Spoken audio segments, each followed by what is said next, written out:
Amiche ed amici, ciao a tutti, ben ritrovati su Momis, io sono Simona ed oggi finalmente vi mostro come ho realizzato questa elegantissima borsa che si addice senz'altro al periodo natalizio o comunque all'inverno per questo effetto super peloso. È un progetto alquanto semplice e veloce, fa tutto il filato che ho utilizzato e poi ho giocato anche in questo caso con gli accessori metallici. Novità assoluta in casa Borgo dei Pazzi, il filato Inda Fur. Eh sì, avete proprio sentito bene il nome Inda. Sì, perché questo filato furu super peloso ha la stessa composizione della linea Inda, ovvero è un 100% polipropilene made in Italy. Ogni rocca è da 250 grammi e più o meno vi sono 200 metri di filato fur, resa altissima anche qui, tant'è che mi è rimasto un po' di filato, uncinetti consigliati 4 e 5. E a proposito di eleganza e sofisticatezza, ho lavorato il cordoncino Inda Fur insieme ad Inda Big, che è sempre un 100% polipropilene da 6 mm. Credo che ormai un po' tutti lo conosciamo. Ho lavorato i due filati insieme e quello che ne è uscito fuori lo avete visto in anteprima. Una bag molto sofisticata ed elegante, adatta sia al periodo natalizio che al periodo invernale, ma sappiate, non solo, visto che è un 100% polipropilene, secondo me va bene anche per la stagione primaverile estiva, in base al progetto borsa che si vuole realizzare. Ho impreziosito ulteriormente la bag con questa bellissima chiusura molto semplice, ma che dà quel tocco sempre chic ed elegante che ricerco. Abbiamo visto già questo accessorio nella borsa Cherie, due agganci con le alette sempre oro, poi ho utilizzato 10 maglie per ciascun moschettone di catena per allungarla un po', e il manico che viene realizzato direttamente dall'azienda nella stessa colorazione dei cordoncini utilizzati, che misura esattamente 50 cm. Uncinetto di lavorazione numero 7 per la lavorazione a due capi. Ho utilizzato anche il numero 8 per andare a rifinire un po' la bag, ma lo vedrete nel corso del tutorial. Come sempre vi lascio il link del materiale sotto a questo video nel box informazioni. Insomma, fatemi sapere cosa ne pensate, io la stra-amo. Sono molto curiosa di un vostro giudizio, vi aspetto nei commenti come sempre e vi ricordo di iscrivervi al canale ed attivare la campanellina per non perdervi i prossimi contenuti. Seguimi anche su Facebook e su Instagram. Mi raccomando, a questo punto, sigla!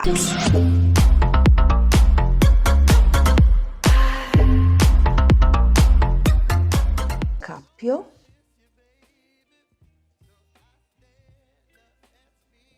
E avvio le mie 16 catenelle. 1, 2, 3, 4, 5, 6, 7 e 16ª catenella che mi serve per girare il mio lavoro. A partire dalla seconda catenella inizio a lavorare un punto basso in ciascuna catenella sottostante per un totale di 15 punti bassi. 3, 4, 5, 6, 7,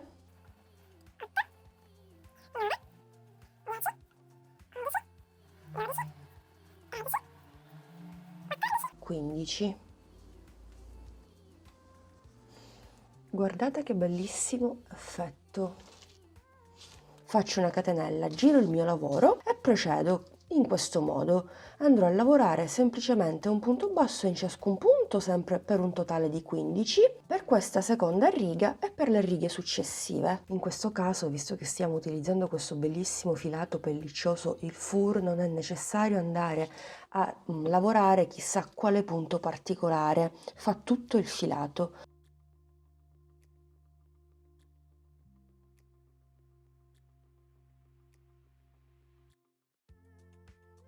Bene, ho terminato le mie 30 righe a punto basso totali. Questo sarà il risultato. Il pannello è bello grande, misura esattamente 24 cm per 43 cm, quindi la borsa sarà di medie dimensioni. Come notate ho segnato delle righe col marker perché proprio lì andremo a costruire i nostri laterali, così poi cuciremo soltanto i 4 lati. Qui intanto vado a fare una catenella di sicurezza e stacco i cordoncini. Come notate non andrò a fare il giro di rifinitura, non è importante, non è indispensabile, in quanto utilizzando questo filato bellissimo in qualche modo va a nascondere le irregolarità dei due laterali. Dunque ho lasciato liberi esattamente 13 cm e mezzo e ho preso in considerazione queste righe che equivalgono a 7 cm. Poi la zona della patella invece misura esattamente 22 cm. Per la precisione qui ho 16 righe e qui invece 9. Dopodiché ho marcato il tutto col marcapunti. Credo che tutto sia chiaro. Riprendo nuovamente i due filati, mi aggancio esattamente nella riga segnata col marker, questa qui. Prendo due fili, potete fare anche il cappio per non far sfuggire i due appunto fili, e vado a fare una catenella. Intanto mi aggancio sempre nello stesso punto, nella stessa riga vado a fare un punto basso, il secondo nella riga successiva, il terzo nella riga successiva, quarto, quinto e l'ultimo lo faccio nella riga successiva. Quindi abbiamo un totale di 6 punti bassi. Facciamo una catenella, giriamo il tutto e andiamo a lavorare delle righe di andata e di ritorno a punto basso su questi 6 punti. 1, 2, 3, 4, 5 e 6. Quindi catenella, giro il mio lavoro e continuo in questo modo finché non raggiungo le stesse dimensioni della parte davanti della mia borsa. Ho fatto 9 righe totali, abbiamo una larghezza, quindi una profondità di 8 cm e mezzo e un'altezza da 13 cm circa. Possiamo subito andare a cucire questa zona, anche se dobbiamo andare a realizzare l'altro laterale. Taglio il quantitativo esatto, faccio esattamente in questo modo. Possiamo fare anche una catenella di sicurezza, prendiamo un ago bello grosso e andiamo a cucire riga per riga. Se vi ricordate qui abbiamo 9 righe, qui abbiamo pure 9 righe, quindi andremo a cucire riga per riga. Ora io so che in questo momento voi non state vedendo assolutamente nulla, vi garantisco che non appena avete il lavoro tra le mani riuscirete a vedere ciascuna riga, anche se c'è l'effetto peloso. Faccio una doppia passata come al solito all'inizio della mia cucitura, tiro bene mi raccomando, proseguo per la riga successiva, quindi pareggio per bene in questo modo, riga successiva con riga successiva, riga successiva con riga successiva,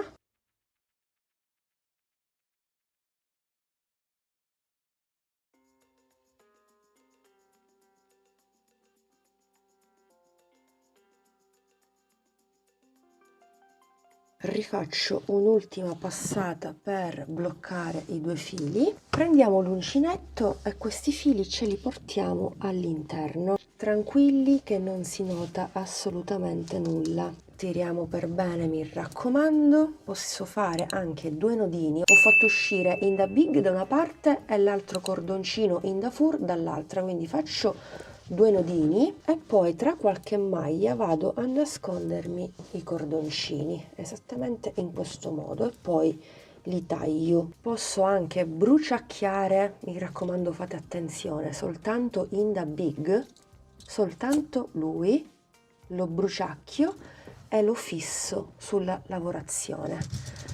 Poi con le mani possiamo fare in questo modo e la cucitura non si nota affatto, cioè a parte che non si vede. Poi cosa dobbiamo fare? Cucire esattamente l'altro lato, ma lo facciamo dopo. Prima di fare questo vado a ripetere il lavoro del laterale dall'altra parte. Cucio e poi ci rivediamo nuovamente. Per cucire invece la parte dietro dove c'è la patella basta lasciare 2, 4, 6 righe libere, andare a segnare la settima e iniziare la cucitura proprio da qui. Ovviamente andremo a tagliare il quantitativo esatto che ci occorre per questa cucitura. Farò proprio come ho fatto prima, quindi prendo come misura proprio l'altezza dei due laterali e quindi entro nel primo punto basso, nella settima riga a partire dalla patella. Posso togliere il marcapunti e procedo. Come al solito faccio una doppia passata, dopo blocco anche i fili iniziali. Una seconda passata entrando sempre negli stessi punti e poi andiamo a cucire riga per riga, riga successiva con riga successiva. Non potete assolutamente sbagliarvi perché il numero delle righe coincide sia da una parte che dall'altra. Anche voi lo notate come io cucio in maniera davvero tranquilla e spedita. Poi qui non bisogna essere troppo precisi perché, me lo dicevo anche prima, abbiamo il filato che è super pelliccioso, quindi se ci dovesse essere qualche difettuccio, magari non siete troppo precise, non si noterà nulla, anche perché non appena andiamo a finire la nostra cucitura basta fare in questo modo con le mani e nascondiamo pure la cucitura stessa. Ora mi manca da cucire l'ultimo lato e poi andiamo ad applicare tutti gli accessori. E voilà, una volta cuciti i due laterali questo sarà il risultato. La bag è abbastanza capiente, devo dire. Andiamo a rifinire tutto il perimetro. Riprendo i due fili, stavolta faccio un cappio, mi aggancio nella costina dietro dei punti che ho proprio davanti a me e andrò a fare un punto bassissimo in ciascuna metà asola che ho. Quindi chiudo, punto successivo e chiudo. Se l'uncinetto è troppo piccolo, in questo caso per i punti bassissimi, passo all'uncinetto numero 8. Mi inserisco anche nel punto di cucitura, anche qui, e procedo. Quindi adesso mi trovo sui punti laterali, entro sempre in costa e chiudo.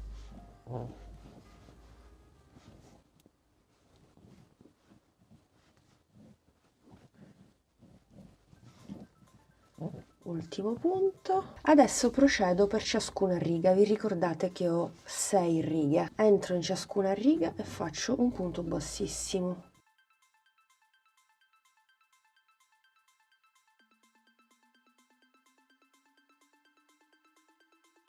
Ora di nuovo qui sulla zona della patella ho i punti bassi, rientro in costa andando a lavorare un punto bassissimo sempre e continuo così per tutto il giro. Sto per terminare il giro a punto bassissimo di rifinitura, stacco un po' di cordoncini e vado a ricreare l'asola. Mi aiuto con l'uncinetto anziché con l'ago perché scivolano i cordoncini.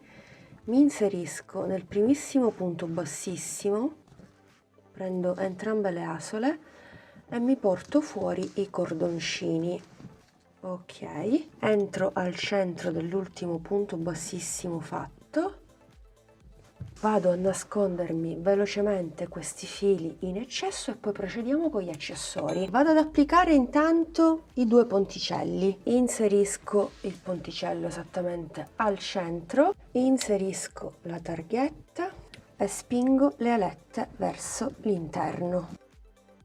Ripeto la stessa operazione anche dall'altra parte. Per quanto riguarda la chiusura, l'ho applicata a metà perché comunque devo anche registrare, altrimenti mi viene abbastanza scomodo. Ho applicato esattamente 2 viti. Dovete fare allo stesso modo. Vi ricordate che abbiamo fatto il giro a punto bassissimo, no? Dobbiamo andare a bloccare ciascuna asolina esterna all'interno di questa fessura. Quindi la vite, non so come spiegarvi meglio, guardate, vi faccio vedere qui. Vedete che la vite va a bloccare la solina proprio all'interno. Ci aiutiamo con un giravite piatto tutto. Andiamo a spingere la solina, quindi in questo caso questa qui. Prendo una solina e la spingo all'interno della fessura. Prima iniziate dai fori più esterni e man mano arrivate al centro. Ovviamente centrate per bene la chiusura. Io ho lasciato 3 punti a destra e 3 punti a sinistra. Prendo l'altra vite. Intanto la inserisco e avvito un po', giusto per fissarla momentaneamente. Riprendo il giravite piatto e spingo la solina proprio all'interno. Senza muovervi, andate ad avvitare la vite. Stringete per bene, mi raccomando. Quindi bisogna fare questa operazione su tutti i fori, me ne rimangono 3, in totale sono 6. Vado a bloccare l'altra asolina, quindi la spingo all'interno esattamente così, prendo l'altra vite e subito fisso. Non è assolutamente complicato né bisogna avere pazienza. Ripeto col punto successivo, spingo, guardate che è entrato per bene. Qui si vede praticamente il giravite. Cerco di non muovermi e andare a fissare subito l'altra vite. Per sicurezza, se avete della colla potete utilizzare anche la colla. Fissate davvero in maniera definitiva, però io non la uso spesso. In questo caso sto bloccando tutte le asole. Come si deve togliere la chiusura? Non si toglierà mai. Ripeto sull'ultima asola, questa qui. Io passo passo vi sto mostrando tutto per dimostrarvi che non è affatto difficile. Prendo l'ultima vite e blocco e voilà, blocchiamo tutto. 1. Ok, guardate, avete visto? Ho fissato tutto.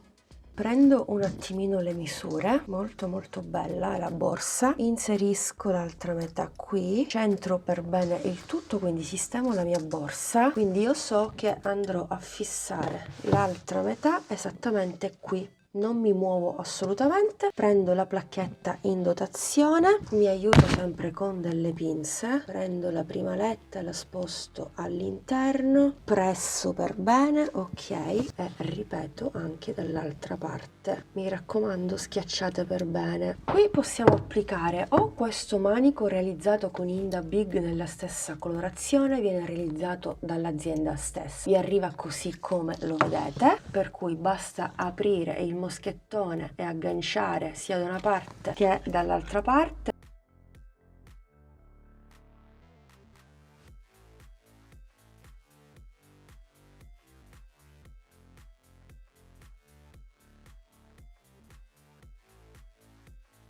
E voilà, amiche ed amici, il progetto adesso è completo e come vi ho mostrato nelle clip precedenti ho aggiunto 10 maglie di una catena oro. Insomma, le 2 catene ai 2 lati secondo me danno un tocco più elegante alla borsa, anche se già lo è da sola, sia per la chiusura sia soprattutto per i 2 cordoncini utilizzati, Inda Big e Inda Fur. È una borsa di medie dimensioni, ha una larghezza da 25 cm, uno spessore importante da 10-11, direi 11 cm e un'altezza da 15 cm, quindi davvero non male. Sono molto soddisfatta, il progetto è super semplice, veloce, facile da realizzare, l'avete visto, basta poco, basta utilizzare gli accessori e i filati cordoncini giusti ed il gioco è fatto, il figurone è davvero garantito. La borsa è super chic, molto elegante, ve la faccio vedere anche all'interno, vi faccio vedere l'effettiva capienza. Come sempre io l'ho imbottita un po', quindi all'interno ci entra di tutto praticamente. Per esempio per me, per quello che mi porto dietro io, è super comoda, pratica e capiente. Amiche ed amici, rieccoci qui, siamo giunti al termine anche di questo video tutorial. Spero che la borsa vi sia piaciuta, che vi sia piaciuto anche Inda Fur, un filato super peloso 100% made in Italy che dà ad ogni nostro progetto quel tocco di eleganza e di sofisticatezza, proprio come dice la descrizione borgodepazzi.com. Fatemi sapere senz'altro cosa ne pensate. Sicuramente lo possiamo utilizzare su tutta la linea Inda, Inda Big, Inda Lux, perché no, ma anche con il filato Ares. Tutti i link utili che vi riportano al materiale, come sempre, ve li lascio sotto a questo video nel box informazioni. Grazie per l'attenzione, grazie per essere stati anche oggi in mia compagnia. Ti ricordo come sempre di iscriverti al canale, di attivare la campanellina per non perderti i prossimi contenuti e di seguirmi anche sui miei social dove sono abbastanza attiva. A questo punto vi do l'appuntamento alla prossima settimana, un bacino a tutti!